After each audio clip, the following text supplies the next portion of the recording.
W.F. Howes presents an unabridged recording of The Ocean Squid Explorers Club by Alex Bell, narrated by Dan Bottomley. Chapter 1. Ursula Jellyfin stood on the salt-stained planks of the wooden boardwalk and watched as the submarine rose majestically out of the ocean. Frothing sea foam ran down its gleaming metal sides, which sparkled in the sunshine. A waterproof flag hung dripping from the flagpole at the rear, proudly displaying the crest of the Ocean Squid Explorers Club. "Ready?" the man beside her said. Ursula looked up at Chief Jonah Briggs, a tall, gangly man, otherwise known as Old Joe, who'd been her mentor for the last 5 years.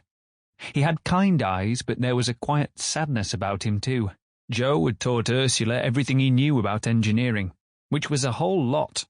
She hoisted the bag of equipment a little further up her shoulder. "Ready, Joe," she said.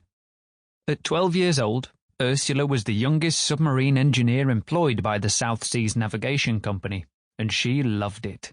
Not only the work, but the fact that she got to live at the Ocean Squid Explorers Club, with its sea-flower garden, jellyfish nursery, buttery stacks of pirate pancakes, and, best of all, its gleaming fleet of beautiful submarines.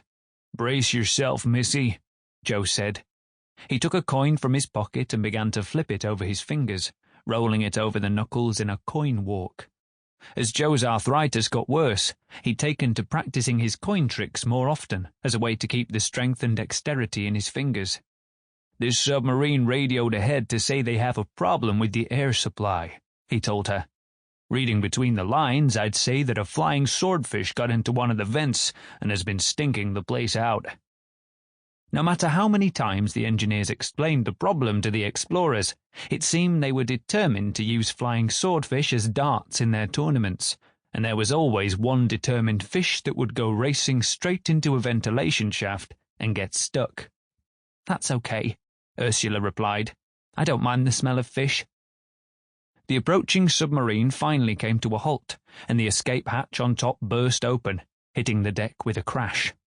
There was an undignified exodus as a team of explorers pushed and shoved at one another in their frantic eagerness to be off the vessel. Some of them were quite red in the face as they slipped and slid down the ladder, and one had gone an interesting purple colour.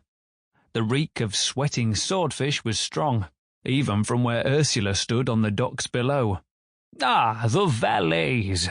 the purple-faced explorer exclaimed, seeing Ursula and Joe. "I hope you'll be able—" Sample complete. Ready to continue?